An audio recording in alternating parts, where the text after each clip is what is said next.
لو قفلت التلفزيون الساعة 7 هتعمل ايه باقي اليوم؟ ما يلزمنيش لا قبل 7 ولا بعد 7 بصراحة. يعني التلفزيون يتقفل بعد الساعة 7؟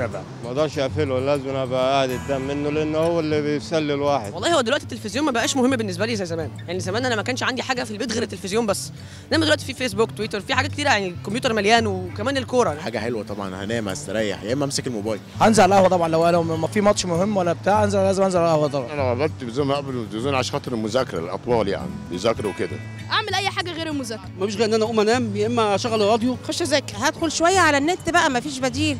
حتى الجرايد ممكن اتصفحها كده، يعني هتكلم في التليفون. والله اشوف بقى حد عكسه بتاع ضايق في حد، حد يضايقني، احل مشاكلي. تنزل تقعد على كافيه مع اصحابك، تنزل تشوف هوايتك وتتابعها.